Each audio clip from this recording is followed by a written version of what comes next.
Our second game of the day is almost upon us, but we'll fill you in on all the details that you need to know for Virtus.Pro and Wolves. And we'll be starting out with Virtus.Pro because we haven't seen this team yet this year in Europe League. We've seen them, of course, at SI, and I know you like to say, Fabian, if you don't win SI, it's kind of a disappointment, but still, getting third was pretty good for them. They were actually my dark horse for this tournament for SI. I said this to Jack way before. He had Dark Zero, I had Virtus.Pro. I thought they were going to make it really far. I think Virtus.Pro could even have been in the final, beating W7M in that lower bracket grand final. So they have had such a good year so far. And I'm super impressed with them because they are still playing that old school style that they always have. They've been slow, now they have a little bit of a twisted Pasha, but they've just kept true to themselves. And now they're playing really good Siege. They make absolutely no mistakes. And they just keep doing their own thing because they know how good they are at it. You could be strategically as honking as possible if you've got the fundamentals that Virtus.Pro underpin their team with, in terms of the team play, the coordination, the trust, just the overall kind of idea of how they play together. It doesn't matter if you're playing Siege from 4 years ago. If you're doing it together, you will be better than a lot of other teams because you'll be able to punish them because it's just so coherent as one unit. That's where they do excel, and that's how they excelled through all of SI, even though they were playing, you know, at times completely different Siege to the entire over 19 teams in that tournament. You can quite simply just shorten it down to don't make mistakes. Yeah. That is the old play style. That's what we did all teams back in those days. Like everything was set, follow this structure. Yep. Don't make mistakes. You never see them lose a 3v1 or a 2v1. Never happens. Virtus.Pro don't make mistakes. Yeah. It's like it doesn't exist in their vocabulary. Mistake isn't the word. All right, that would be really good for them to have. But talking about their opponents, Wolves, they had a really good start yesterday on the console defensive half, and then it kind of slipped away from them. Yeah, that slipped away real fast because they played really good. Individually, they played really good in their defenses. They had big individual plays that really stood out, and their setups were very solid. They didn't make mistakes them either. Then we kind of headed over to attack, and something kind of flipped the switch. They made mistakes. They made a lot of mistakes. Yeah, I think Wolves were, you know, they did so well to get themselves 5-1 up. I think they capitalized on the ITB mistakes, as you say, and then they just looked like they were not confident in their processes and in each other during that those consulate attacks yesterday. It's generally not been a good story for Wolves across, you know, the whole of the last 6 months, but they do have individual players that can bring it around. Speaking specifically about those attacks, I think you went into the stats of the attack for Wolves. Yeah, this is not going to look nice, this graphic, but we do have to talk about it, right? Wolves, in the whole of the calendar year of 2023, started out with the 6th Invitational, obviously finished with the Atlanta Major, 47% attack win rate, 50-50 on attacks across every map. I think you'll take that more or less as a team. In 2024, however, it has dipped off significantly. That's gone from 1 in 2 attacks, more or less, to 1 in 3 attacks. Yeah, and this is including tier 3 events as well, which they've played quite a lot of. So it's a number that's being boosted by playing against weaker teams on top of the teams that they did at SI. We need more from them because at this level, and I just look back at the last stage. You and me were standing on the desk, loving Wolves' attacks. We were so happy that, like, wow, they're so aggressive, they're so fast, they're so coordinated, they do everything as a team. They added a gunfire on top of that. Like Mowgli as an entry fragger, I could probably argue that he's one of the absolute, definitely in top 5 of entry fraggers in the world. But they look like a hollow shell of themselves. They need to get back, and they said it a few times during interviews last year, we are a pack of wolves. They don't feel like a pack of wolves. They feel like 5 stray dogs at the minute. Yeah. They need to get back and be a team on those attacks again. 5 stray chihuahuas. All right. Specific breed, but sure. Yeah, the small dog with a small bite. And a big bark. Yeah, big bark, small bite. What a comparison. You mentioned the off-season tournaments as well. A very funny thing is that between these two teams, they play each other quite often, but it's only Wolves winning those situations out when it's an off-season tournament. So in Europe League, in that regional competition, in majors as well, it is usually always Virtus.Pro winning out that matchup. But we'll have a look at the map Veto as well, because that should be ready for us to see where this one is going to, because it is a regional matchup, and that should put things good for Virtus.Pro. Yeah, so, I mean, first and foremost, Oregon. It's a map that both teams like. Note that Wolves left Consular open and Virtus.Pro banned it to get to Oregon. Now, Virtus.Pro in the 6th Invitational, one of the things that they impressed me, and I think one of the reasons they went so far, they worked on their map pool, because we saw them bring in Chalet, we saw them bring in Border, we saw them bring in Skyscraper. Now, they did ban a couple out in this ban phase, but what does that give them? much more flexibility. So whereas maybe last year they might have been on a worse map for themselves than Oregon, they've been able to navigate the map bans by baiting out Labs and Consulate and some of the newer maps to get themselves onto Oregon, which is an absolute stronghold for this team. They love that map. They absolutely love it. And I think that Wolves are in a bit of a pickle here. Because, yeah, sure, you start defense, you love defense, but if you keep attacking like you did yesterday, and maybe your mentals or your timings haven't improved from yesterday, it doesn't matter. I mean, they won 5 defenses yesterday, didn't even get to overtime. They need more, and Oregon is just as hard to attack on if you don't know what you're doing or your timings are off, because everything needs to be perfect on this map. This is even more of one of those like basic standard maps where everything needs to align, and if they don't have that today, I'm expecting the same sort of result. It could go 5-1 to Wolves again, but they would probably lose one more time just because they just didn't play as a team. And especially if we're talking about Wolves on the attacks later on as well, when they're going to face against Virtus.Pro, and Virtus.Pro, as you said, don't really make those mistakes, it's going to make it really difficult for them. Yeah, I think so. I think that it's tricky. It's always tricky playing against Virtus.Pro because you look strategically and you think, oh yeah, we can outthink this. But then all it takes is one player not to, to make one mistake, and suddenly Virtus.Pro are on you. And I think that's one of the things is like, we see Mowgli specifically be so solo on the side of Wolves.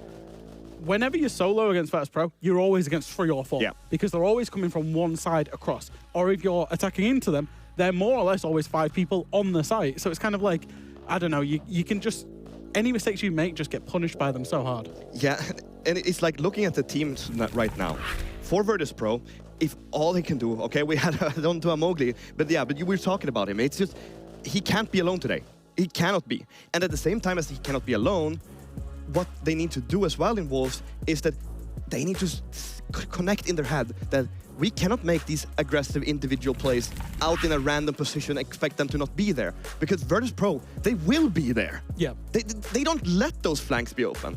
And if they let the flank be open, well, that's a trap, because they're going to have a drone waiting for you. They're going to spot you on the drone. The drone's just going to let you pass. You're going to run right straight into a gun, and then you die. Very unfortunate. On the side of, we touched upon Mowgli very quickly, but on the side of Virtus.Pro, who is the main star player there? Who should we focus our attention to? I don't think they have one main star player. All of them are really, really talented. I mean, they've been around forever. If I have to point someone out that I always look at and it's like, oh, this guy is just incredible. It's 3, 2, 1. Can we say it on 3, 2, 1? Ooh. Okay, 3, 2, 1, Pasha. Dan. Ah, we were close. You always So I heard talk about Pasha, I heard it Dan. I think that Pasha adds a very important part to that team. Yep. However, I don't think he is the main star that I look at as, okay, this guy needs to have a big game, or he can have a big game, and he has it consistently. I think that all of them can do it, but I think that Dan has that slight little bit more sprinkle of spice in him that, like, he just hits shots nobody should hit. They're all incredible players, though. Like, there's nobody that I can point out that's like, yeah, that guy's a little bit weaker. There's not one of them. Yeah. You said Dan? I said Pasha. Oh, I said Pasha. I heard it wrong. Because I think we both like this. Is Pasha's trying to add a little bit of flair to this team, a little bit of, I suppose you could call it new meta, if you wanted to call it that. To a certain extent. A little bit of individuality. He's the one that's allowed, I suppose, the freedom away from the unit, and he does, use that quite a lot to try and make things happen when VP kind of can become a little bit unstuck. Right, we have everything ready and set to go for our game, so it's time to bring our casters back in. Let's welcome back Hap and Fluke. It's good to see you two once again. In regards of predictions, maybe, for this matchup, is there any team that you think has the upper hand going into this one? I think VP, just basically, if we look at SI performance, they were a round away from knocking out the world champions, right? And Wolves, they didn't make it to the main stage at that point. So I'm going to have to give it to VP. Wider map pool, stronger performance. It's a game of Siege. It's 2 halves, which is unfortunately Wolves' downside right now. So it's got to be VP. Right, let's see whether VP will actually win it out as well. You can take it away for Wolves versus Virtus.Pro. Thank you very much, Anne. And we will. And this is that sort of showdown here because both these teams, recent run, NSI, recent performances put in, it feels like VP are on the up and up, and Wolves are still trying to find their fangs. I mean, we could just look back at Malta, right? Like, the Wolves was really struggling there. Of course, Virtus.Pro didn't play it, so you cannot really, compare the two of them. But besides, that's why I went with Invitational. I know, but like, I'm just talking about the results here, like the 7-2 victory against ENCE, and then they lost against G2, they lost against Team 86. Of course, they were close games and, not blowouts. we might have wanted to see them at least beat Team 86 at that point. A lot of people were watching them being like, oh, this is not the same Wolves we were watching at SI. No, it's the very weird statement to make against what was however long ago, however many years ago we said this is a project team, they are going for a long play, and it was always on the sort of up and up and up and up. Then obviously they plateaued a bit, they were consistently getting majors, but nobody consistently wants to be 5th place, 6th place in the world's best. You want to be fighting for one of the top 2 spots. You want to be fighting for first, really. They made the big, like their first major sort of roster change. They brought in more young gunners, more frantic energy to keep up with the current sort of gung-ho, quick firefight meta. But then since then, they're still just, I'm not going to say they're like hanging out at the middle of the table, because they have these great runs. They just can't seem to find a way to capitalize on the confidence to get it over the final line. Yeah, and that's always a bit painful, right? Like you get so close and then you just cannot lock it off. And we've seen teams be like the middle or bottom of the table who've been close. Like, you know, if they would have won 3 or 4 more rounds, they would have been qualified for a major, for example. So it is really going to be troublesome if you cannot lock out these rounds, especially in those games. I mean, yesterday 5-1 up and then having it turn around on you. Of course, it's a game of 2 halves, and it's just whoever plays, you know, defense or attack better than the other. But it's still painful to go out that way when you have such a big advantage. Now, as we are headed towards Oregon again, one of the basics of the basics, there is also a bit of, you know, when we're talking about basics, you think about Clubhouse, and then, you know, there was a saying of don't take a Russian team to Clubhouse. Looking at Oregon, they've only played it once during SI, and then after they've managed to win that one as well, VP. So it's a little bit of a history there. We might be having rehosted, just double checking what looked like a mouse bug. I don't know if that was surprising. There it is. So we'll be back in just a moment. I did see a Deimos, and Yeah, I'm excited. Too. Yeah, I wanted to. Obviously, you and I have done at least a day of casting Korea so far, which had some Deimos, had some combinations with a couple of shields. I want to see the new operator, how it functions in different regions. I want to see how it sort of found the attribution. It's an intel gathering guy, if you're unaware, with a hell of a secondary pistol.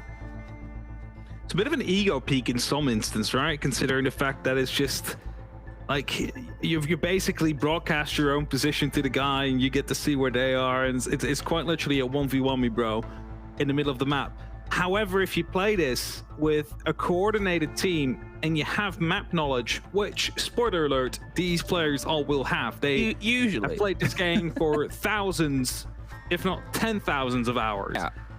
They can see, like, they can literally just sit outside, for example, in the spawn, scan with Deimos, see the spot 50 meters away from them, and give an accurate call out. Oh, that is basement, small box sitting in there as I'm tracking him. And, you know, that information is very valuable to a team. Of course, we won't see used like that. Probably it's probably going to be, you know, someone that is still playing around with the team to hold out these angles as well. But it's such like a potential powerful operator, and a lot of people compare him to Jackal, of course, as, you know, Jackal scans the footsteps and then the entire team gets the ping. It's not really the case here because only Deimos gets to see the ping, but he can choose who he wants to scan at whatever given time. He doesn't need a set of footsteps to start that unique ability that he carries with it. We'll hopefully be in just a moment. I saw always yawning, and you're like, that's generally not the best sign. I know that I don't know. I mean, if it could be more oxygen to the brains. Well, I don't know if he was playing ranked with Joystick.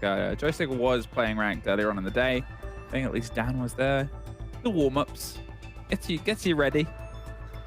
Remember, like back before the new rank system came out, and back before it was a caster, you know, I'd sometimes play ranked as well, and then just come up against the entire Millennium stack.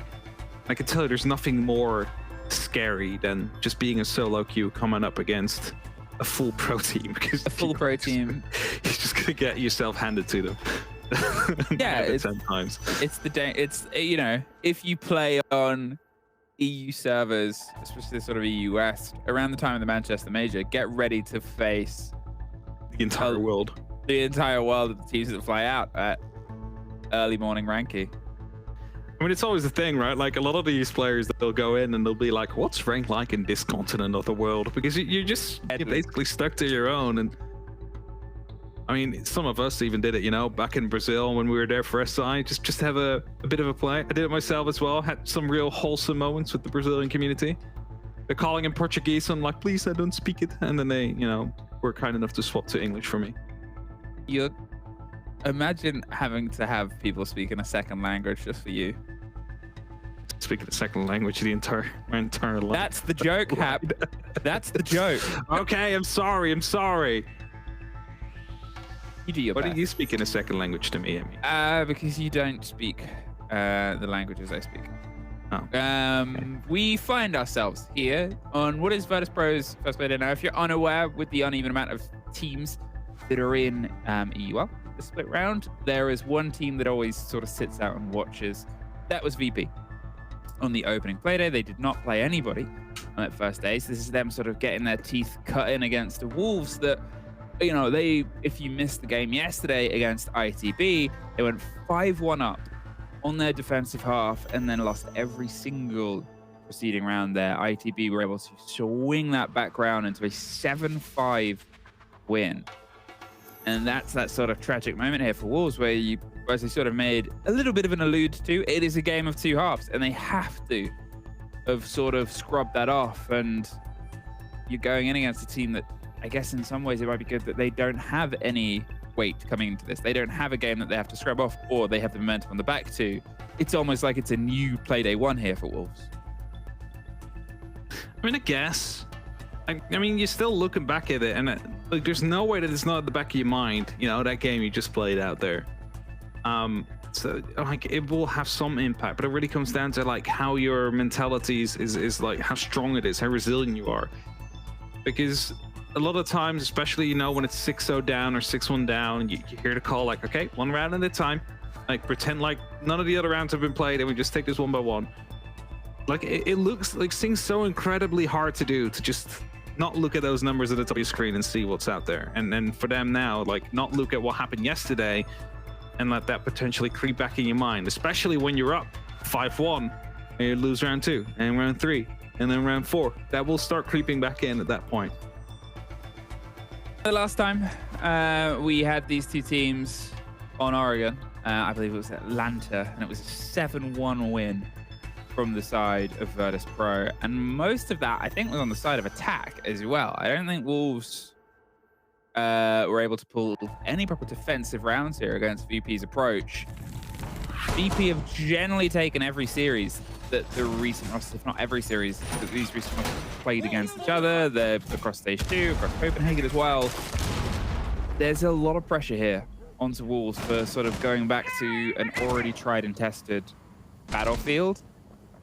I like that we see an embrace of new operators here from the side of VP. I briefly mentioned seeing the Deimos. We've got the Monty as well with their changes. Against a Fenrir and a Solace, there's always that risk. 10 seconds to insert. And there's, you know, a couple powerful defenders that have been around for a while now.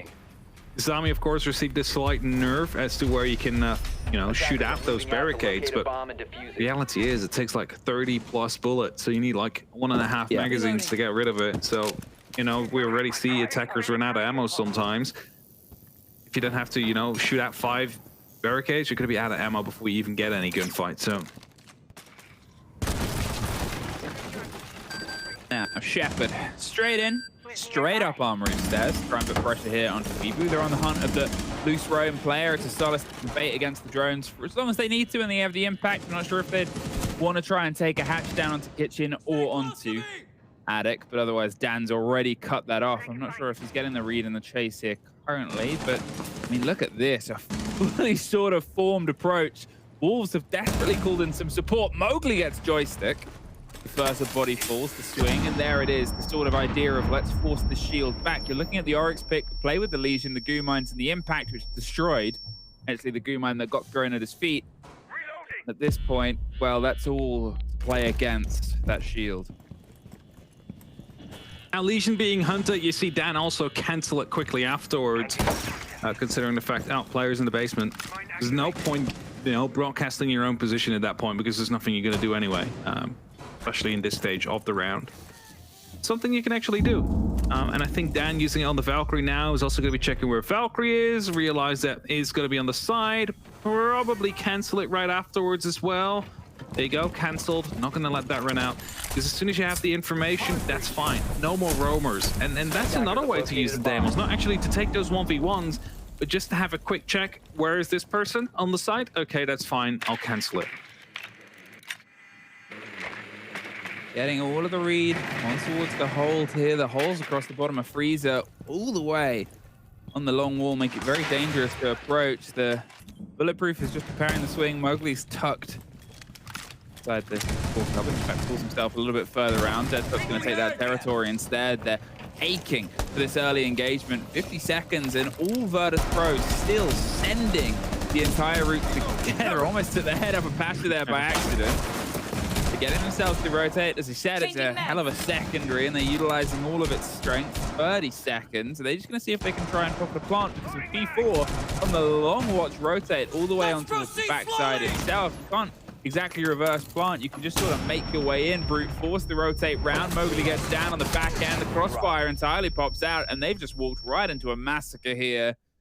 Virtus.Pro, one player left. It's always on the back for 15 seconds. Wolves, I mean, they've played this defense perfect. 10 seconds remaining. Yeah, for sure. There are a lot of crossfires out there being patient when they needed to.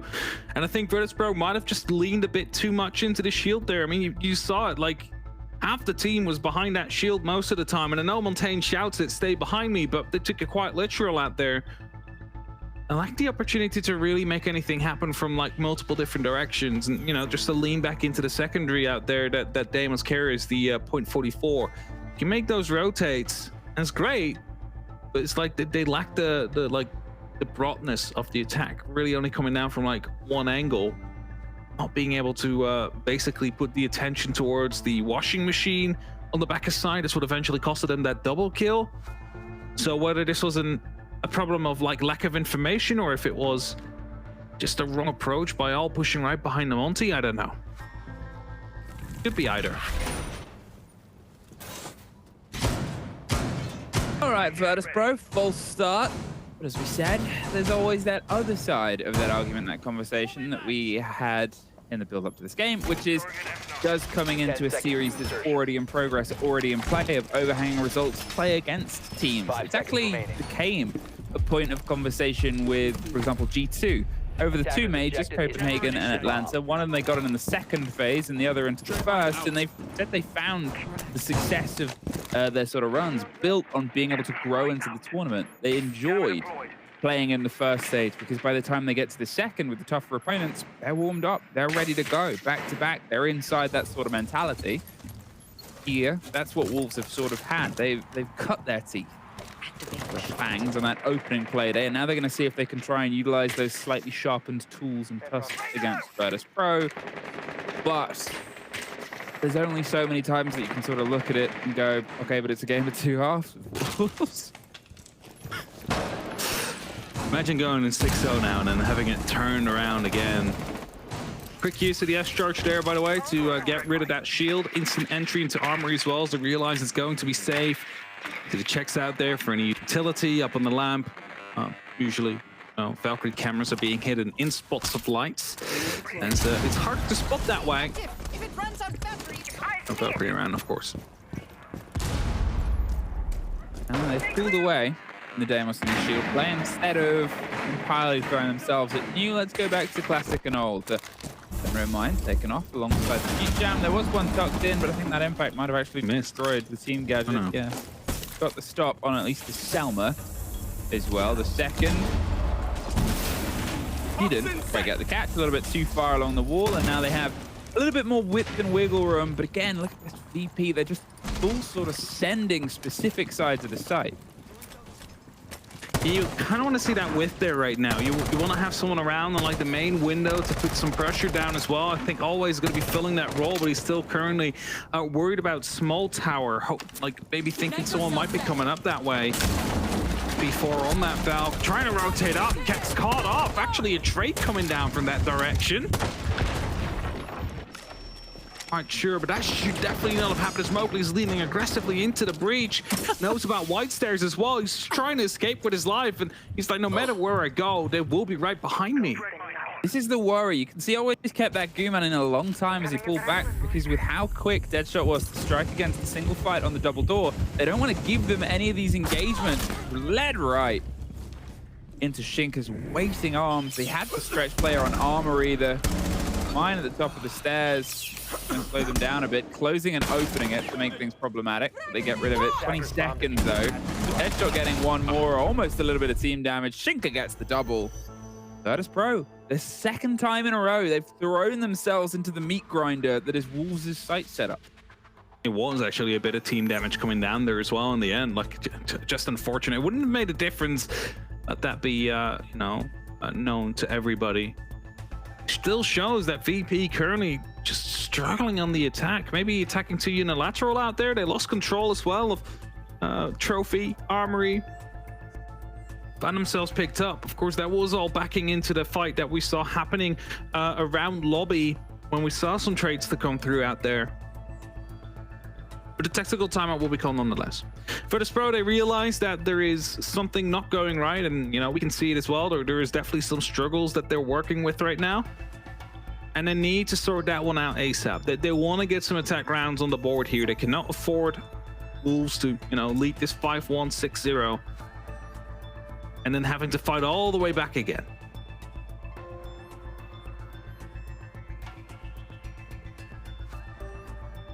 Not sure if this is a timeout. We can see the players having long drawn-out conversations.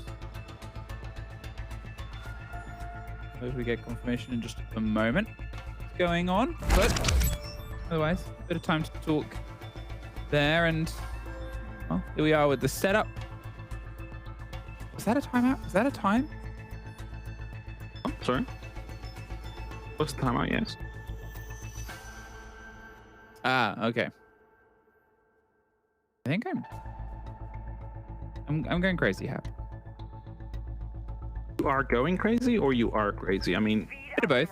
I was gonna say, it's like something already established one of them. 10 seconds remaining. Slightly. In a respectful way. 5 seconds left before insertion. Meeting is coming up at Tree site for Wolves. Attackers are moving to defuse a bomb. During this time, we actually saw quite a lot of dining to come through. Here we're back around meeting, and back in the old days, you know, when Ossa just released, we saw a lot of Ossa plans coming out on the backstage.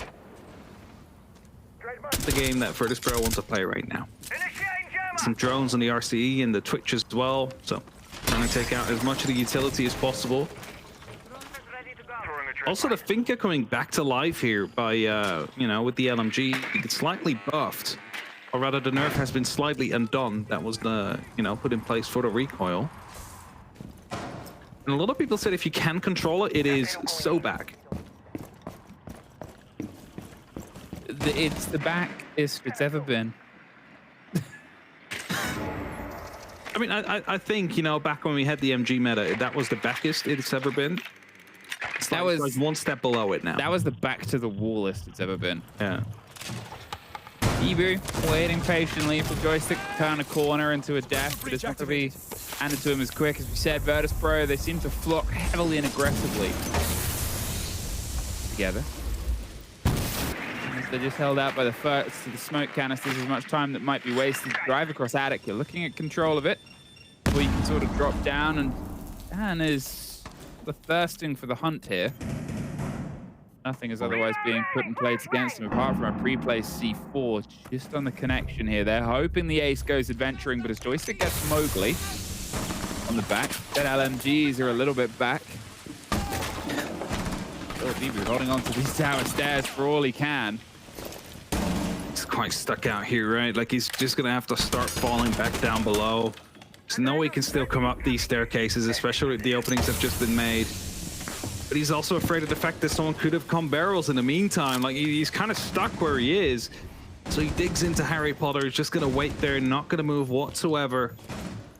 And maybe come back up later, as soon as that plant starts coming down. Just suddenly, like, you know, throw that spanner in and make sure that there's gonna be that little bit of a distraction when it matters most. Impact out. player the impact, dropping the explosion. They're making sure those Selmas aren't able to pop off here as they're looking to try and get some control. Just anything that can slow down this approach towards the top end.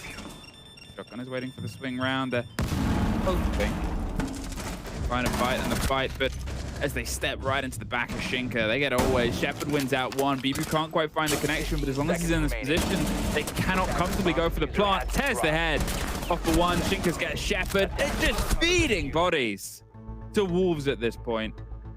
That went so well for so long, and then suddenly it just all fell apart. Like they knew the player was down there on the bottom of the tower stairs. Just didn't like pay any attention towards him. No drone to be set up in the basement to see if he's still out there. No one actually pushing in from the basement to see if they can challenge the person. Instead, they were just acting like it wasn't there, and they were just trying to get themselves into the side. And instead, you know, instead of the success they hoped to find themselves just locked off and shot in the back, and then all having to go and hunt down those staircases. Slight oversight there from VP. I mean, you're sort of still looking at the same problems, right? On the other side of the tac timeout, they're just struggling with that final sort of 10 feet of intel, and these engagements aren't coming through in, I will say, massively exciting ways because everything is played as expectation. They know that all the players are back on site because they haven't been able to get any kills anywhere else. They're feeding themselves and funneling themselves into 2 or 3 corridors, doorways. This up and down moment of a stair set like there at the end on tower where they're just locked in, and VP cannot remove these final steps. It's not the strongest start here. I think is a very kind way of putting it for a roster where you expect a lot more heavy hitting. And I mean, the Falcon camera is still around, and you know, there's no, you know, it's well hidden, but they've been struggling with the information for like a couple of rounds right now, and then not that would have made the difference there, by the way. Like they knew there was a player down there, the player up there knew that there was some players on top of the staircase, but I think it's just the lack of that decision making to actually hunt down, you know, that single person who's been removed from the rest of his team. You literally 5v1 him and turn yourself into a 5v3 for the execute on the site. Also just walking blind into split. Just some of those examples. But as they got back at the shield, just hoping that they don't lean too much into it. Don't all get behind that mountain. Make sure that you are pushing from different directions at the same time and win your own gunfights. The fallback comes in from Wolves. The people on the top floor gone down towards the basement. Still have P4 around security, but the hatches open up, so it's a very safe way of dropping out. And he has some cover out on the staircase as well from Freezer. So as soon as joystick starts pressuring one, the other will show up to provide that support. And VP, then they need to do this together. They need to work together here. Flash one or flash both of them when you go for that fight, or maybe even put the Monty into play. Call him over if you may. I mean, it's a network of shotguns, and the Monty's going to see if they can try and find the solution to it. As the ping onto the first, they're worried about the second. The flash will force one player away, the drop down, and they're not even going to risk it. Because at this point, they've wasted, yeah, sure, one cost of utility, one swing round, but time is that big factor, a minute. And they still have to get to the eventuality of, oh, where are those 5 players that I talked about? Where are those missing links? All back at the site. Wolves haven't fed them anything. They're all going down Freezer again, it seems like. There's 4 players around Freezer. There's just a single one that is on the opposite side of things. Now, the Bees are going to be making things a bit easier as they know about the swings when they come through, but still, you want to get more width in there. The Monte's starting to push through. Impacts are starting to come in as well. Damage done, not the kill, however, as Dan lands the first of Mowgli. Well, the C4 gets a swing back on. Dan goes down, but Pasha's got the plant and the coverage that it needs. They cannot quite get the connection. Bibu pops the shotgun through the soft wall. Now it's just Joystick and Shepard, but Dan gets back to his feet. 20 seconds. And they have to try and retake Dead Man's land, and they really don't have the power to do it. P4's on the roam. Deadshot gets the cover onto one with Dan. At least gets the final piece. Shepard aggro with the shield. Gets the connection and the drop into a single player. 2 versus 2. There's 4 seconds. They have to try and retake the kit and go for the plant itself, but no time. And with the flanking player more than ready on Laundry Stairs, even if they held F, you knew how it was going to go. Closest it's been so far, but still not enough. And that's also part of it, right? Like, of course, they almost managed to get that plan down, and you know, credits what credits is due, but Wolves, they didn't have any pressure coming in from their backs. They could all just focus on Freezer and the one person planting. And they didn't have any utility to deal with it, so they had to do it with the shotgun. They found success just in time. But I'm just saying, if someone was pushing in from blue, if someone was at the back stairs trying to fire some shots through, you would have not felt as confident as they did trying to get that shot through on the diffuser in the end.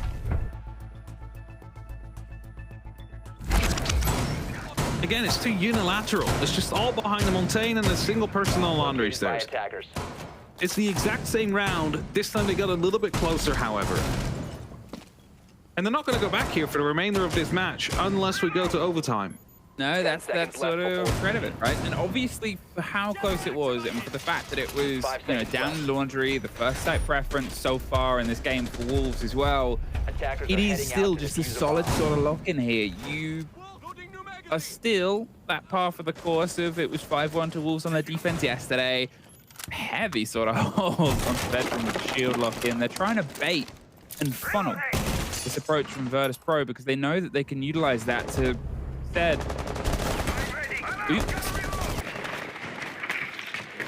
Yeah, I mean, things haven't been going too great. I'm just excited to see how that one shows up in the opening kill and death. Yeah, it's not great for my fantasy team. No, it's definitely not great for your fantasy team. It's not great for VP either. We're currently 0-4 down and just taking out the Yana. Of course, great gun, a lot of information. Dan will strike back though as he takes down Deadshot. It's at least a little bit of a salvage, but again, like it's just a costly mistake. Well, with a minute gone, and the only thing being a sort of trade-off, thankfully, in some sense, getting Deadshot. Mowgli goes for a bit of an adventure, gets caught from Dan, watching for feet and ankles on the rotate on towards Pro. Bibu is, I'm not going to say entirely isolated as Dan goes for the rotate. They could try and find somewhere else. Shepard is now upside down, repelling. Bibu is holding onto a shield with P4 and some connection chance here. Crossfire's still set up. First burn of all of the ADS. The grenade might be followed, but it's actually the long watch across Armory Corridor. Still able to escape. The closet player isn't. P4 executed by Dan. That's 2 on a single spot with at least Shinka getting Dan back. A great trade to come through, and 3-on-2 is very doable for VP, but you got to look at the control that they have. One upside down rappel around the master balcony. We have a second one right below in lobby, and then we have always all the way over towards T3, trying to put up some of the pressure out there. So what do they really have? Not that much. And you know, they're trying to put some pressure down onto the armory with those Bs, but no one's pushing out there, and people still out there. Do they know though? That's the big question, because they might just rely on the Bs confirming that it's clear. And now the drone's coming up from always. That should confirm whether or not there is someone out there. Oh, there you go. There is someone, but the fadeaway is there. So that should have been called. People leaning into the fight. He gets the opportunity but misses the shot. And at least Shinka in a 1v3 right now. Well, he hasn't died yet, but this is the highest chance he will. 3 players caught a bit on a drone. The approach from the double rappel. There's 3 different angles here. Shinka's going to see if he can isolate the first fight. Gives the game away.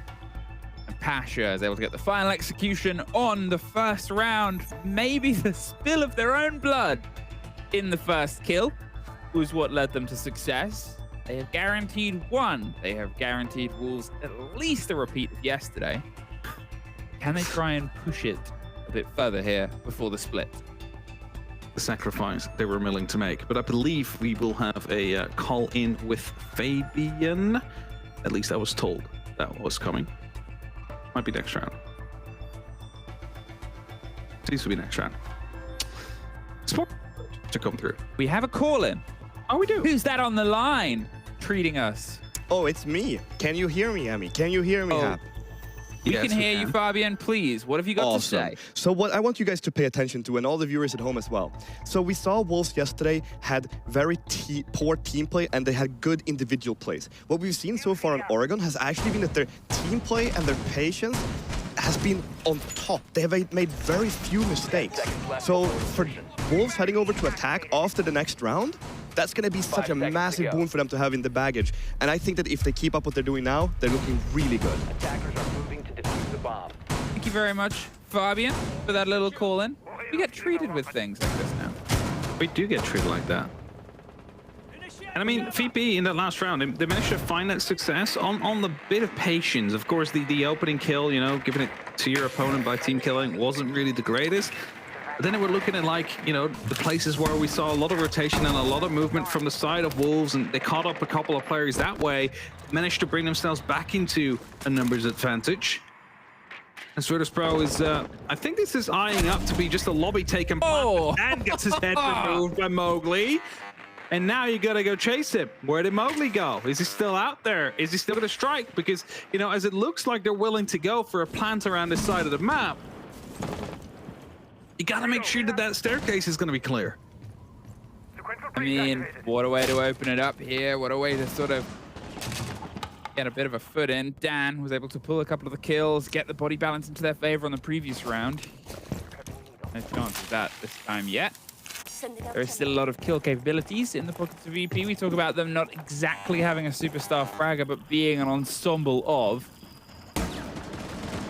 Jiggle to try and find out the position of Bibu, same as he was last time. All the mute jammers in the world set up on these pinch positions. And all it's doing is slowing down VP's approach. You want to stop them from having the exact piece of information that could lead to your demise. But as you can see right now, a very heavy take towards the back of stage is coming through towards tier 1 of the towers. Bibu doesn't know it yet. There's 2 players on his door. There's 1 in T2. Is the pressure this time coming in from below, though? That's what I wanted to see before, to have someone hunting down so you can really push him from 2 different directions, and it doesn't seem to be the case. Now as Mowgli gets another connection, gets the second player off, the 50 seconds, they just have to try and send it straight into the blinds of Fenrir, and they're in position. Shepard is firing between beams, but unfortunately nothing. They can get a proper connection because they don't even feel confident enough to try and retake territory on the single sort of setup breaches that they have. They're forcing an attempt onto stage, and as another Fenrir mine pops into existence, it's like they read, oh yeah, Virtus.Pro approached the tower stairs to take last time. Let's just slow them down. They fed entirely in towards the hold. 20 seconds, only now able to get themselves in to get the default camera dropped. And even then, you've got P4 swinging onto green. You've got Joystick trying to make his corner onto the side. They're looking through the drone hole. They have nothing to cover the deploy. Joystick gets 1. Mowgli gets his 3rd for the round. Another team kill against Joystick. Oh, no. You know, last time it worked. Last time we sacrificed Joystick, we won the round, so he just went for it. That's 2 rounds in a row. Joystick being team killed. I mean, it's just very sloppy from Virtus.Pro. Like, they had Brava, they had Twitch. Why is it such a problem for you to get rid of those FNATs? Like, that's a big question there. Also, again, why is no one pushing it from the basement to get rid of that 1 player onto the basement stairs? Those are 2 things that if you would have done that, I think your success chance would have gone up massively. I mean, stuff like that, you know, with Mowgli, there's nothing you do. That's just, you know, unfortunate. You lose out your life like that. You live with it, you go next. But, like, the fact that the utility was so hard to clear, the AFNATs, you saw them peek in 3, 4, 5 times before they finally cleared it. They also even had a Finka on the board, and you know it's not an interaction we've seen much, but when you have the adrenaline surge go off, the AFNAT effect is being pushed out by a couple of meters, so you actually have a lot better visibility when you're in these close corners. Like, you could probably just see the entirety of below tower, like of T1. So they had a lot of opportunity to deal with them. They didn't. They struggled. They kept being leaned into and lose the fights. Now they're over to the defense. Luckily for them, it's the favorite side. So let's see if they can bring it back like ITB did yesterday. Drone spinning up. sort of that worrying moment right now for Wolves, right? Okay, the first round might go against you.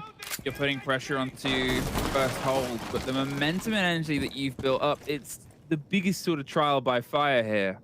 Virtus.Pro might have all been together on their attacks. They seemingly all together on their defenses as well. 3 players watching this approach and cover. Pasher onto green. What do they think is entirely going to happen here? P4 comes around the corner. 1, 2. Oh, Mowgli wants to eat here, and Pasher is the only thing protecting them. Almost gets caught out just by the timing on the impact. They went for the rip audio. P4 wants to offer some support here. It's so aggressive, the hold, and you're sort of wondering why. 2 impacts just to stop Mowgli swinging, but he's still going to swing. They haven't seen the third player. They don't know that Fenrir is about there as well. They just rotated off, but he was prone right underneath the default cam. So as soon as they tried to shoot that, he might have had the free opportunity. They're all falling back now. 90 seconds wasted. All the verticality can be done right now by Wolves if they're quick. Haven't really lost too much out there except for a little bit of HP on Mowgli. I'm a little confused. I mean, you know, now they're sort of full guns blazing. They wasted time. They've played against it. There was a bit of damage done to Mowgli at the cost of 2 impacts, and yeah, there might be some damage due to some potential Hibana pellets. Maybe get a bit of a track or a trick even. It's not entirely the lockdown. There's still a lot of utility in the pockets of defenders in terms of wasting the time on the site itself. So surely that is the read. But Wolves, they sort of sat and waited for something to happen, but didn't feel confident enough to go for the swing and the fight onto the players themselves. It's a drop down towards Dan, who's just eagerly anticipating this swing. They're fading the spray, the vector, a very direct gun. And instead, Shinka, is he going to crawl peek as the pressure comes onto Freezer? Smoke's coming through. The fire is going to be popped as well. It's going to be one of those measures as in like, I don't know what's happening. Got to pop it now to make sure we have a bit of an opportunity. A double kill coming in from Joystick there, playing around on that Warden. Of course, Deadshot is down, but not out, but he's not going to be recovered for the remainder of this round with 14 seconds left. A rotate is coming around towards the circle. They actually are picking him up. It's a lot of valuable time, but the diffuser is down there as well. As always, finds a kill into Bibu. Dan locks one more off and make that 2. A flawless round from Virtus.Pro as they head over towards the defense. And this is the actual first time it looks in complete control of a round. It's sort of strange as the start of that round was, with the almost cowboy-esque showdown at T1, waiting for somebody to make a move and then being like, okay, we've wasted a minute and a half, let's leave. And then suddenly it comes down to the explosive gunfights. You're forcing a gameplay style in that dying throws. You're sort of saying, look, it's going to come down to engagement. It's going to come down to them sort of trying to strong arm their way to the site. We can win those out. They could, but in the grand scheme of things, it's not really a style of hold that you can sort of make work on every single site. It's not really a style of hold that you can probably make work twice without there being at least an earlier rotation, forcing the VP players back from that position. Either way, doubling up the attic reinforcement, it's sort of fallen out of favor recently. 10 seconds left. Long extension as well towards tower and dining. 5 seconds remaining. The thing why you keep that open is so you can challenge into trophy. That's why you can challenge into bedroom. Keeping that closed is going to be limiting yourself quite a bit. But it does put a dilemma on the attackers. Do we open it or not? Because if you open it, suddenly you're vulnerable for it again. Dan taking quite some damage from that LMG. Stays alive, but he's definitely chipped for the rest of that round.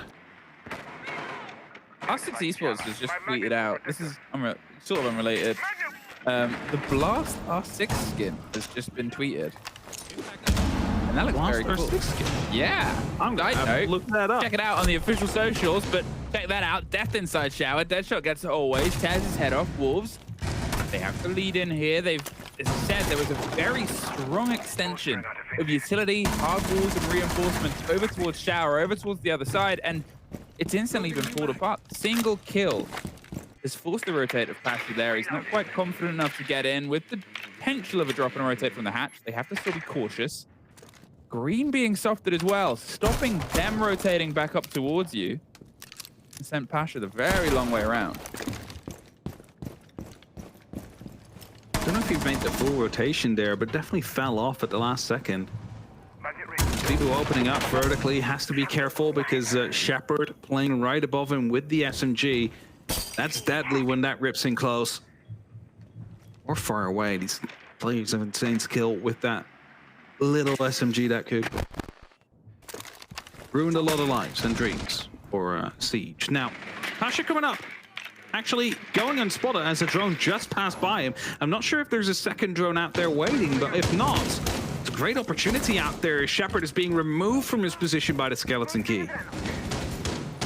Defender has been discovered. Pasha's going on a bit of an adventure outside the side, but retakes onto Zulu. The swing round from Joystick gets the body balance even. They push deep enough to not get caught, but Joystick able to find a second swing. Purple White has gone against him. Shepard with the C4 gets Shinka inside, and well, suddenly now the two remaining Wolves players at the bottom of White stairs with 40 seconds to go. The Buck wants to try and take an engagement, cannot get Dan. He's able to get that sort of brick wall end to the previous round, leaving just Deadshot alone. 7-3 at this point, built on the defenses they've been able to make work. Just hucking utility at each other. Dan, scratch away, but he doesn't need anything more than that. It's a weird round if we look back in it, because Wolves, that were doing quite well, found themselves with an opening. They actually managed to get themselves inside the plant.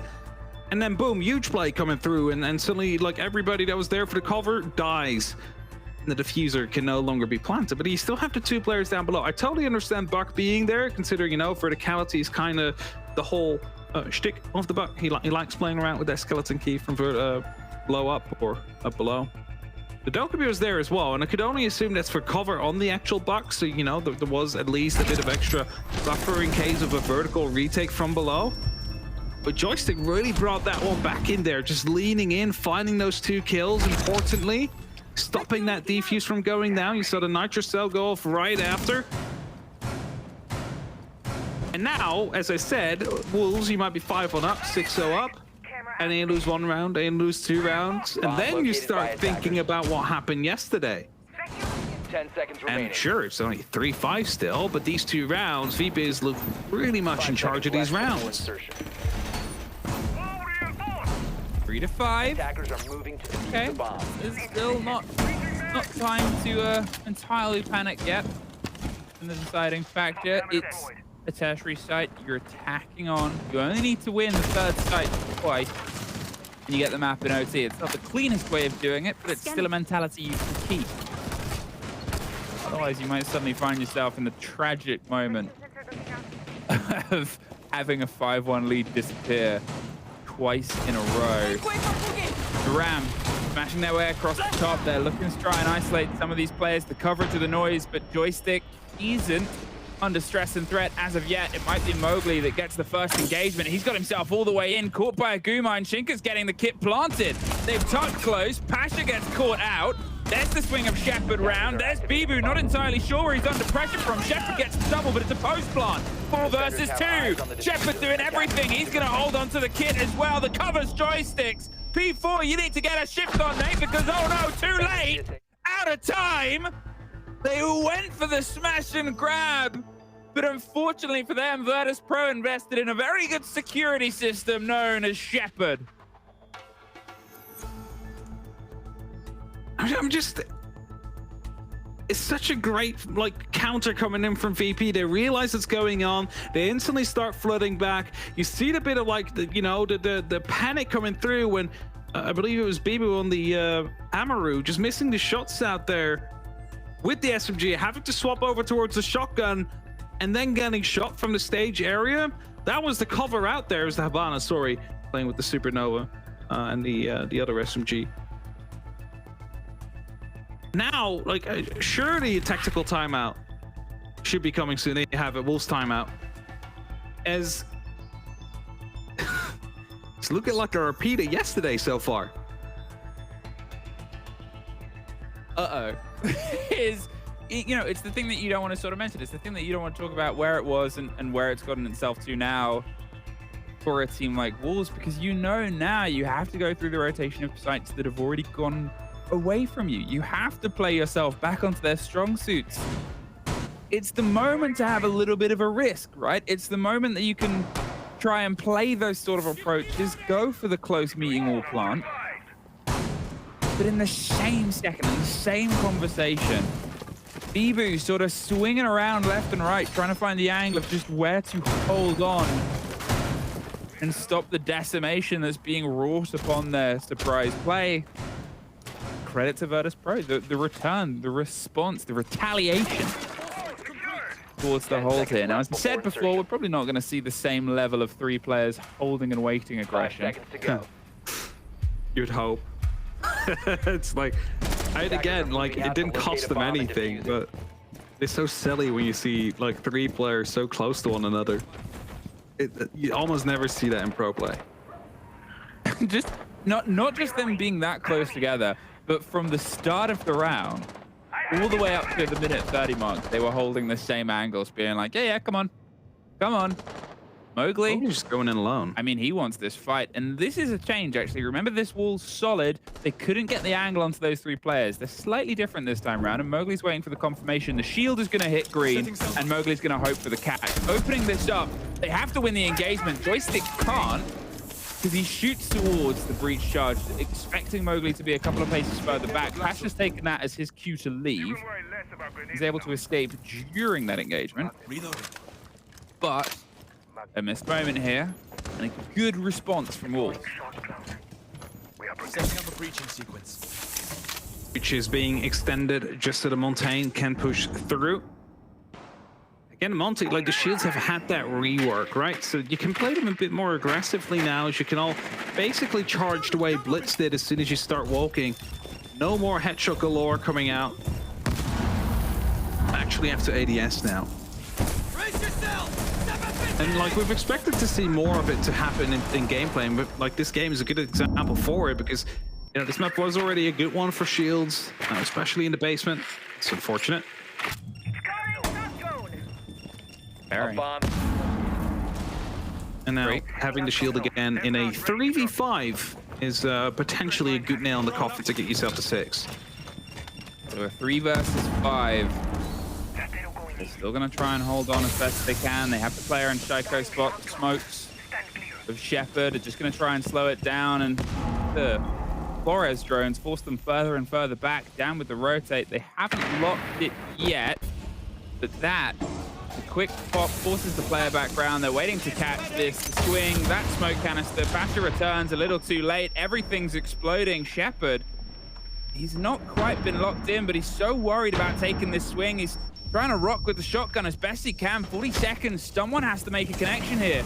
The drop inside E-Box always gets one from Shaiko's spot. Deadshot gets always has the coverage. 30 seconds. Shepard is still in a terrifying 1 versus 1, but Shinka has to pull back because he's the man with the kit. He cannot just sit there and wait for someone else to get the drop here. No more throwables left. It's going to come down to engagements. There's 1-1 out by P4, leaving just Shepard, the man of the round last time. But how do you get the swing here onto this? They're either side. Wolves got an early body, got a gift from a disconnect, got themselves onto series point. And that's important because that's breaking what happened yesterday. Yesterday, 5-1 behind, started losing rounds, and it didn't stop. Now, they've managed to at least put a break to it. Managed to get themselves that 6th round, a point on the board on the standings, and with opportunity to lock it off. That's very important. As we have a quick technical pause, trying to resolve whatever issues might have been there. And of course, players cannot speak during this time, so there's also no discussing on what went wrong and what needs to be better. That's reserved for the tactical timeouts, of course, in the general in-between rounds. So if you wonder why you don't see the players speak, that's the reason why.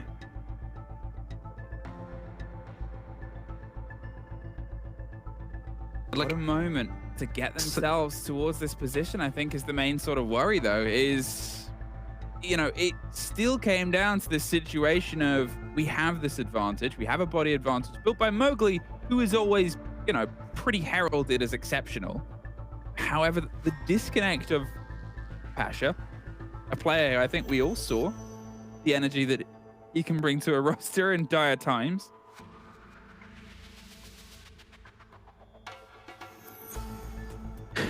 I wonder what goes on in like the players' minds when you have like a technical timeout, when you have like such a close scoreline right now. You can't speak. It must be like nerve-wracking when you're just sitting there and waiting. It's like you want to get on. You don't want to pause at that point. Hopefully with a great opener out there, of course, the help from Pasha dropping.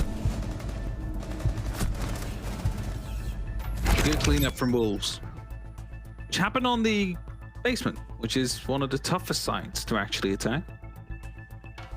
When they came here in round 7, there was a flawless round coming in from their opponent's VP. That was the weird one when they were all playing up on the backstairs.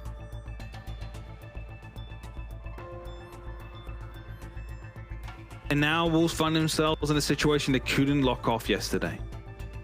Yesterday, 5-1 to 7-5 loss. Today, 5-1 up to a 6-4 in terms of score. They have 2 rounds where they can lock this off in regulation. And surely they've gotten over like the biggest hurdle if you looked at yesterday now, right? Like they've done what they needed to do to get on the board. Now they just need to find one more round where the pressure is completely onto Virtus.Pro.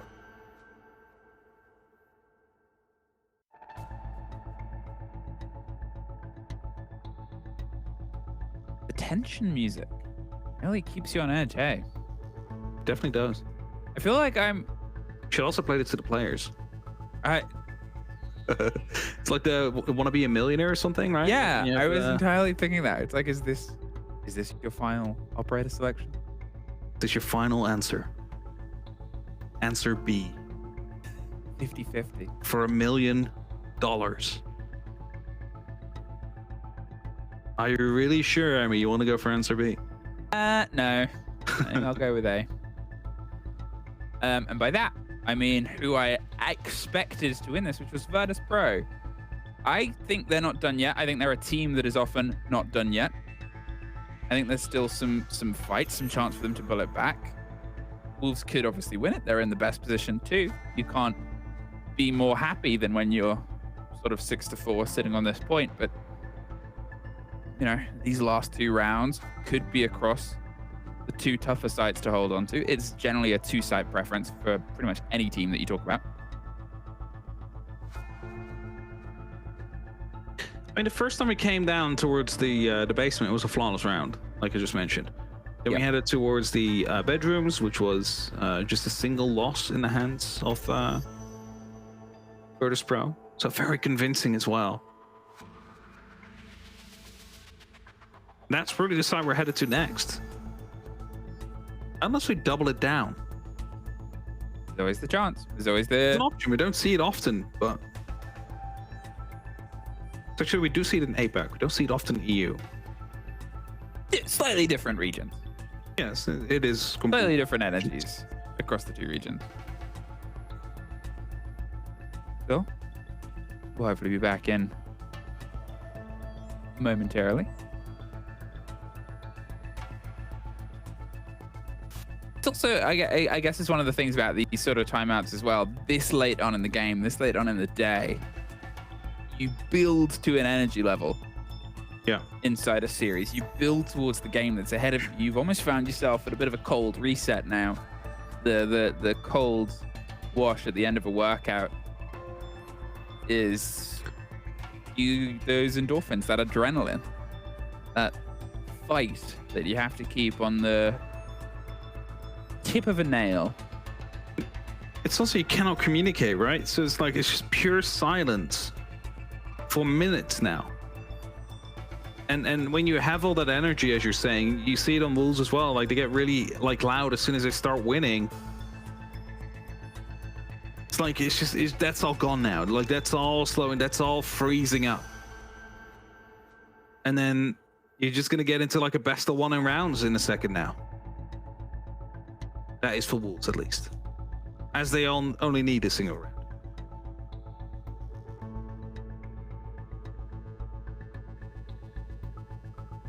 Now, with how the split goes, and the fact that a team is obviously, you know, Wolves, they've already had a game here. They would pick themselves up off the bottom of the board. They'd be able to jump over Virtus.Pro if they get the win of this in regulation. Obviously, Virtus.Pro would still be sitting on 0. Their round difference wouldn't be too horrible. And it would leave them, regardless of other results, on 0 and at the bottom of the EUL Playday after technically Playday 2. But it's the same sort of point of how we opened the Playday with, I think it was Secret at the top of the board as well. It's early. Things change. You know what I'm seeing? What are you seeing? The game. Whoa. I saw the operator selection screen in the background. I was going to say, we're on the same feed. Now we're on the same feed. The previous time when I was a little bit confused as to whether it was a timeout, I'd accidentally opened a different feed. But now I'm on the same feed. But that was a yes. It was. No, it was confirmed like by, I think it was Easy Stay Farm. Easy Stay Farm? Easy Stay Farm. So known as So Easy? Also known as Dutch? Yeah, he is Dutch. Yeah. That's correct. Okay. Virtus.Pro.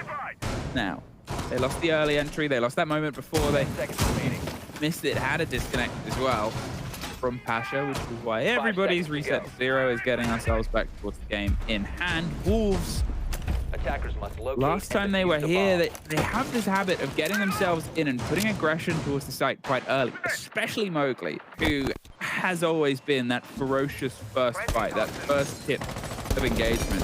Fearless. As a driver, and truly believes he can beat anyone in a 1 versus 1, and that's exactly the mentality that you sort of need. And very often is correct, to be fair. Quick check of the drone, make sure there's nothing on the doorway there. Just gonna lose it to Dan. We're going quite aggressive here. Drone's still up.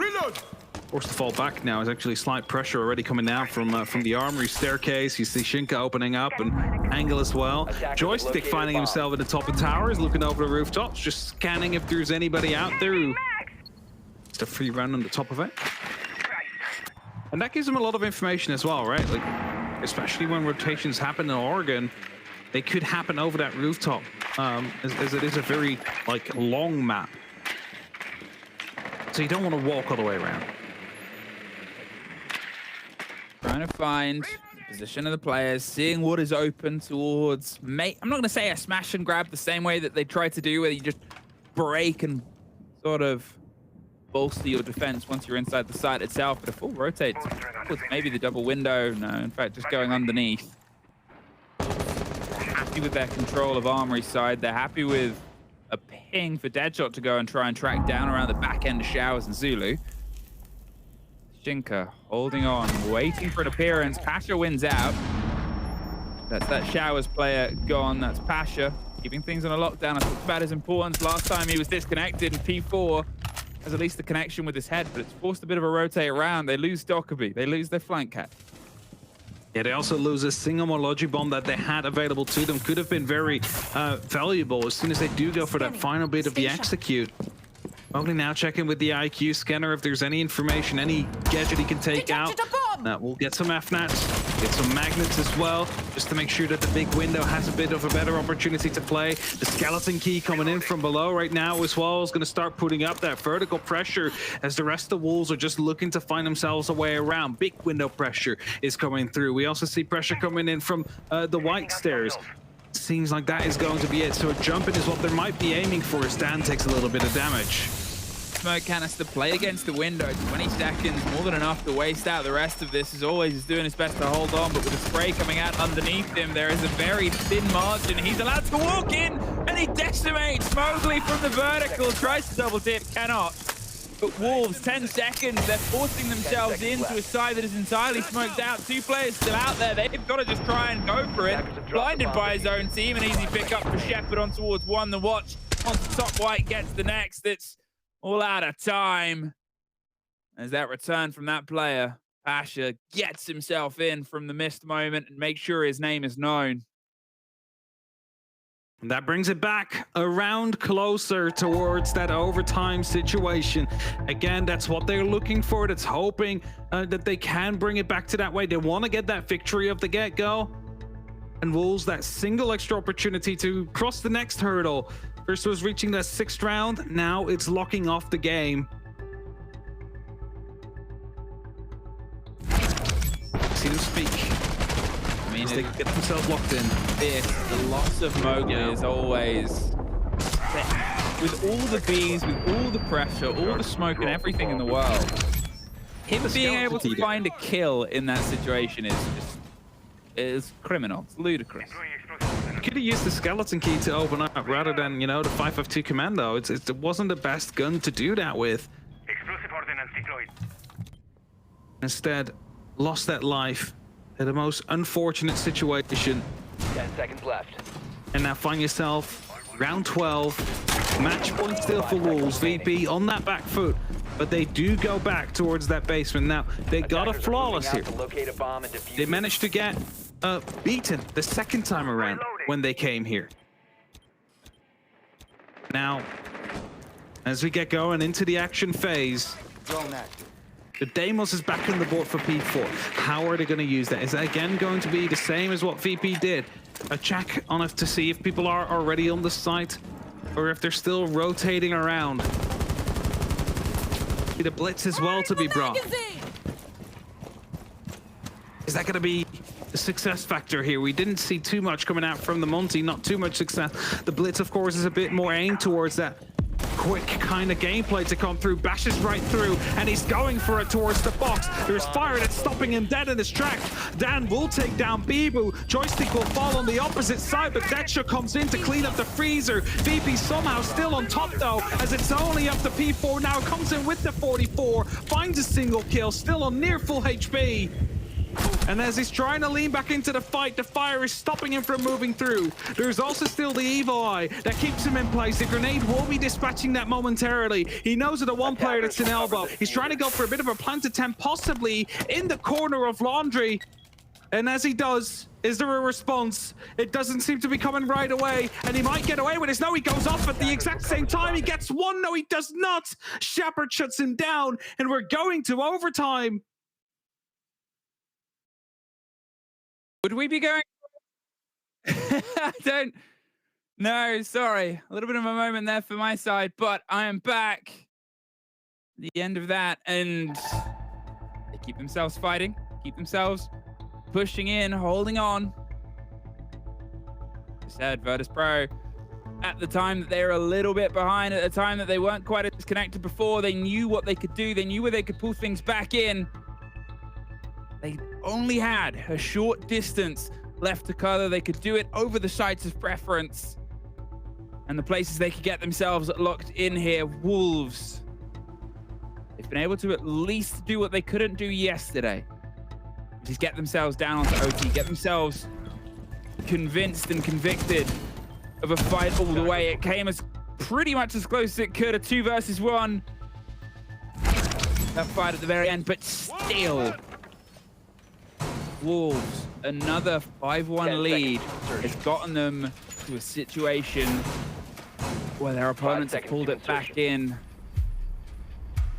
And they will be, even if this goes their way, very frustrated that they could not lock it out to get the full 3 points.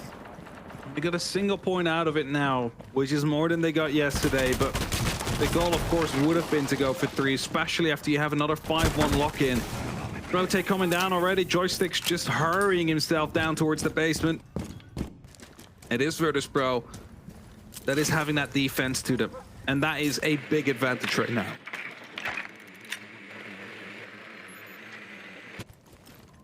Six apiece. Reloading! Cover me! For all the talk I sort of did about Mowgli, bringing him up as being the lead in, hasn't been able to get a connection over the past 2 rounds, the rounds that have really driven that importance. The grenade. A bomb has been Could have got the barbs, it has. Quick break towards the E-box hatch itself. They've also got the angle down towards pillars. It was where they were able to wrestle and wrest some control. for, but it seems well prepared for by Virtus.Pro. And also making sure that that drone is not getting too far. You don't want to get your Goyo pockets taken out instantly by that Twitch drone to come around the corner. Those evil eyes have been proven quite detrimental as well towards the attack. A lot of information just being given, and that kind of broke apart that last round. It was the fire that popped, and instantly afterwards the blitz to be shut down as he was trying to rush for safety. As Bieber coming in with a second drone, only gets a single one of those pockets. There's still quite a lot of information and utility back up. Especially with the Maestro cameras, they don't even need to go for a swing themselves to do it. They can just zap it. Mowgli just misses the moment, but he's been able to get himself into blue. There is an isolated player inside Harry Potter, and if they've got uncontested, it's an Alda, which is an awkward gun to swing around in close quarters, but always has been able to make it work before, and he gets the first. Shinka left watching and waiting. Now they know this position. They get the trade out. Not before Always is able to find another dead shot gone.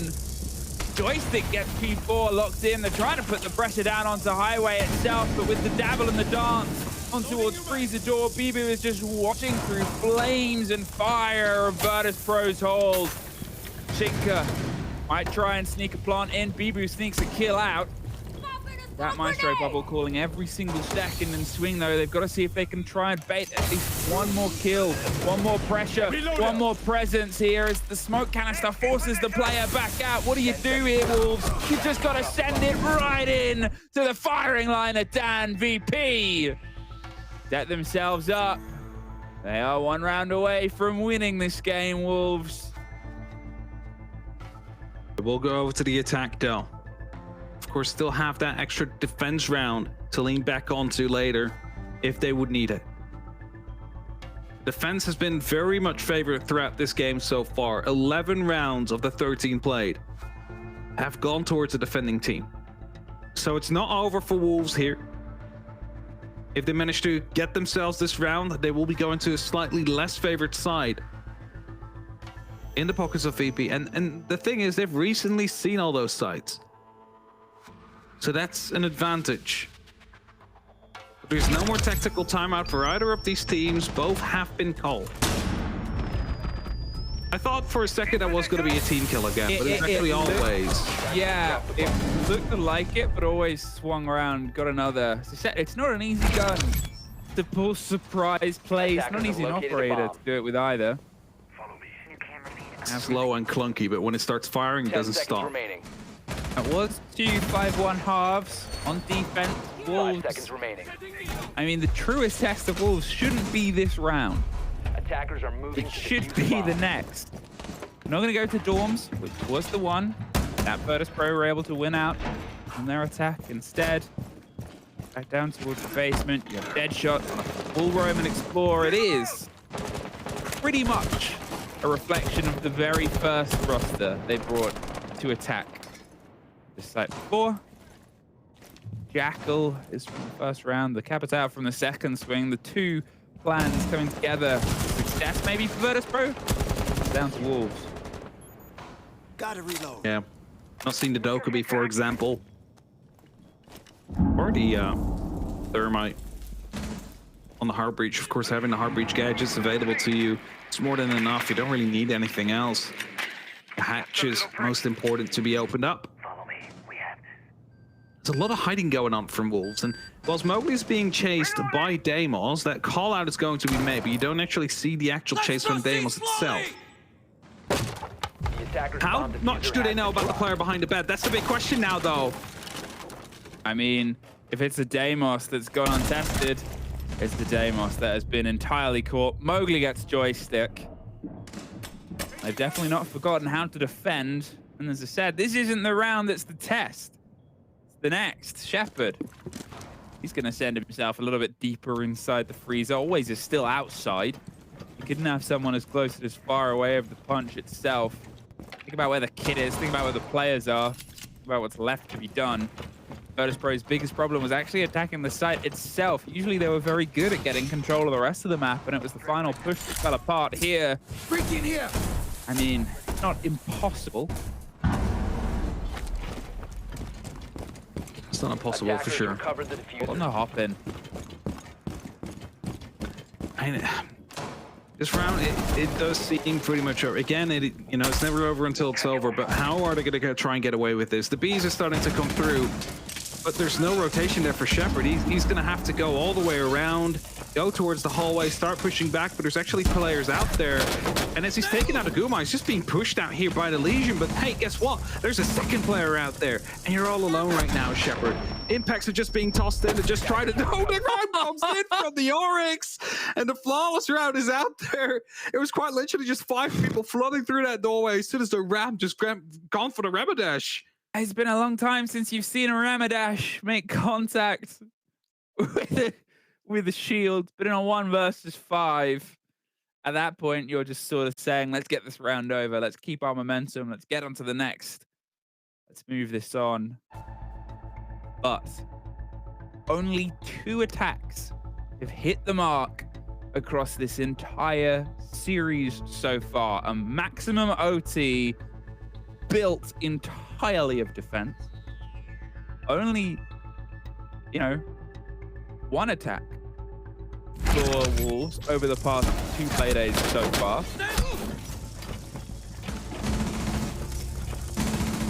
Yeah, a second would be great right now. Gives him another point. Attackers have recovered their diffuser.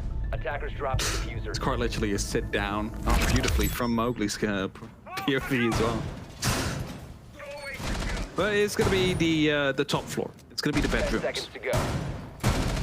And it is quite a difficult 5 one to seconds left.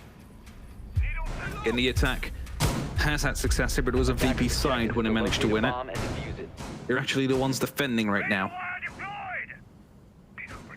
Bibu's going to be playing around on the ammo. It might actually be for a quick tower take. There's actually a player inside though, and are they aware? Now, you'd assume that they had a drone out there, and they know someone passed by.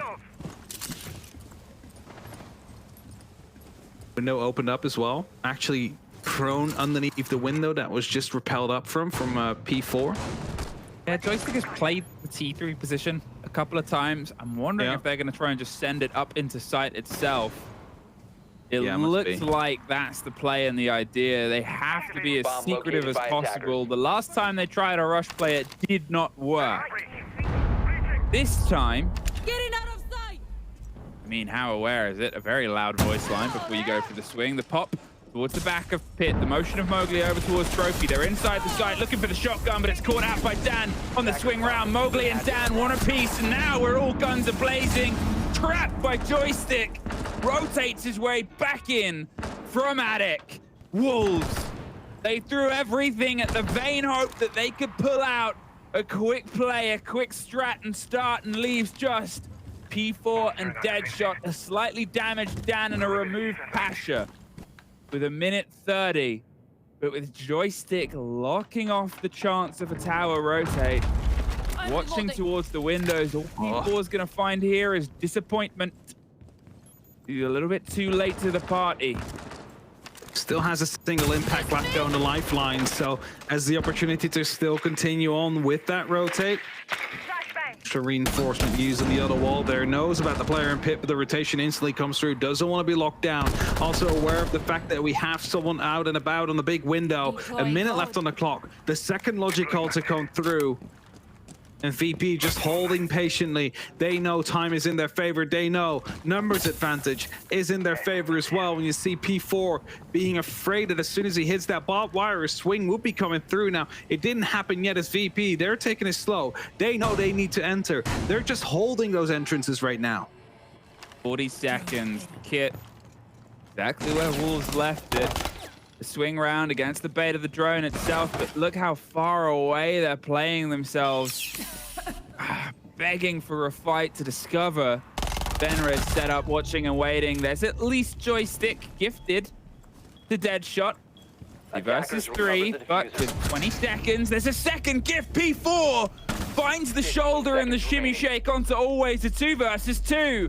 Out of nowhere and nothing, the plant is being attempted to step in via the Fenrir mine. They're rotating round onto Pit, and Deadshot finds it! The post plant, and absolutely nothing. Wolves have somehow pulled this Attackers back need to from the protect the brink. He's diffuser. between a rock and a French hard place. Cannot get a connection, Wolves! They might be angry at themselves for not getting the full 3, but a clutch like that at least gives them something to smile about. A 4-on-2 situation. The rush completely failed, but they managed to bring it back when it mattered most. They were gifted with some mispositionings from VP, used those perfectly, and forced the plan to happen. And that's just a face of relief from Deadshot out there, aware of the fact that they might have had to close this off in regulation, but they got it in the end. They got that win out of the way. Now they're on the board as well. I can only imagine how that feels for Virtus.Pro, their first play day, and they pull it back from a 1-5 to OT, but we'll see how the desk thinks that game went. Thank you so much, Fluke and Happen. What a game that was, and what a comeback as well from Wolves in that final round. It went completely different than we expected, Fabian, but also a lot closer. Yeah, I mean, hard to predict that when they just keep winning defense after defense after defense after defense after defense. I looked at the stats for Wolves defenses when I came in there and talked to Happen Emmy about like how good Wolves defense had been. Yeah. They won 5 defenses. They lost 8 players in those 5 defenses. You're barely losing a player. And before we had in the new overtime, Virtus.Pro, they should have won the last round. It's a 4-on-2. They misplayed that massively. But before that, they had lost 11 players in their 5 defense wins before overtime. We're looking at not even 2 dead defenders per round, except for those 2 rounds that they won. It was, honestly, absolutely crazy. Wow. So defender-sided, again, from Wolves. And sometimes as an analyst, Fabian, you get an absolute free hit that you can just knock out the park. Wolves have an 85% defense win rate and a 15% attack win rate. I think that's the biggest variation in attack and defense win rates I've ever seen from a professional team. It's just, what did they win this last attack round on? Individual performance. They did try something though, which I'm really happy for them with. They tried to speed up. They went for a rush and we're like, oh yeah, they're going for a rush on match point. Yeah. But that rush was completely dismantled by Virtus.Pro. And then we just see individual performance. It was just a hell of a clutch. And Yeah. I mean, again, we came into this game and we said, when does Virtus.Pro ever lose a 3v1? They've just lost a 4v2 that was seemingly unlosable. It's just both teams played their defenses so well. They made so few mistakes, except for that last round. That's one thing that I was really impressed by, actually. If we just carry on that defense theme, was that when Wolves were playing on the defense, we talked about how Mowgli, we highlighted him in the pregame, was maybe a little bit of a risk because he can get overzealous from time to time. Really impressed by him. Very first round, got the opening kill, but got himself back to site. There was a few rounds where an execute happened and we didn't see Mowgli involved. And for anybody that's watched Wolves over the last 2 years, we'll be like, what is going on? The discipline those guys showed on defense because they were against Virtus.Pro was what won them then defenses, and it was very impressive to see. Teamwork was a lot better as well, which is something that we've seen on the side of Wolves, but then when we're speaking about Virtus.Pro, that definitely wasn't happening the way we thought it was going to. Yeah, they looked very rusty. They genuinely looked like a team that had taken maybe a week and a half break in this short amount of time between SI and EUL. Because the mistakes they were making in their attacks, just take the one where Bibo were on the tower stairs. They just kept feeding one person after one person after one person, and they didn't even try to go underneath or try to change up the plan or try to come at it with some sort of intelligent approach or just theoretical approach on how to pick things apart. They just went one by one. Yeah, we don't usually see Virtus.Pro problem solving 10 different ways. We see them problem solving one way, but do it very well time and time again. They weren't problem solving at all today, and that was a bit of a worry. Just to put things in perspective, we have our match summary as well. And if we're looking at that, Fabio, what speaks to your mind? So until this last few rounds, we had very, very even numbers. None of the players in Wolves are actually above 11 kills for that last round, I'm pretty sure. And if you have all the way to 15 rounds, but none of the players are on that high numbers. Same with Virtus.Pro. I mean, Dan is sticking out a little bit here, but still, the numbers are so low, and they were so even all the way over to overtime. And that's where we just see that Wolves had that individual flair to take that round away, and they just ran away with it. They ran away with it, and we saw that in the very final round as well. And we have a player ready for an interview, and we should be joined by Bibu. Good evening. It's good to see you. And the first question I want to ask you is that final round, that was so close. How were your emotions after that? Hello. First, the last round was very stressful. It was hard because at the beginning we just tried a rush and we get stumped. But after, I don't know, the magic of P4 and Deadshot just came out, and they did an amazing job playing perfectly in 2v4, I guess. They did their individuals, but at the same time, they had a really good communication to plant and stuff like that to, you know, manage the situation. And yeah, it was amazing. Everyone screamed on the TeamSpeak, except me because I have neighbors, but I was happy with them. Yeah, you don't want them calling anybody, do you, Bibu? Yeah. Real talk now. Defenses are amazing, but attacks have not gone so well the last 2 days. What's going on there? So first, I think first one, yeah. So we played both maps, Consulate and Oregon, who are very defender-sided, so that's not helping. The meta is very defender-sided too, so that's not helping. And at the end, yeah, I think the little rounds are like the few rounds that we could have done and won. We made too many mistakes yesterday and today to close these rounds, and that's what it cost to us. Like we are playing great teams in EU. I mean, we played just ITB was like going up and like just improving day by days, and VP was made the top 3 at the 6th international. So, you know, it's like at the same time I'm very frustrated, and the team is frustrated because we can't win attacks, and it was one of our biggest strengths before. But there is like some factors that's not helping us, and also like we are sometimes misclicking some stuff. But we will work hard, come back stronger on attacks, and after with all this defense win, we just will crush everyone, I guess. Sounds really good. I mean, look into the future as well. You've played 2 games. Is there any other team in particular that you're really looking forward to playing against? Not particularly. To be honest, every team I think in this league is very strong. I think like sometimes in the past years you had like, you know, one team who could like be like the little kid in the like the big events. But today I think every team is very good, and I'm very impatient to play everyone. Sometimes we have some rivalry with certain teams like BDS. Now they change some players, but maybe it will break the curse for us. But you know, we just want to play everyone. Everyone is very good, so we'll do our best to win as much game as we can. That's some really nice words from you. Also, thank you so much for taking the time to speak to us, especially after that really tense final round. But enjoy the rest of the evening, and I'm sure we'll speak to you again very soon. Thank you guys. Thank you for the interview. Thank you for the cast, and see you soon. Bye. See you soon. Bye. Always some very nice words from people. Always great to speak to on the interviews. Yeah. But of course, we have an exciting match coming up after the break. We have BDS versus G2, an absolute banger of a game. Don't go anywhere. We'll be right back.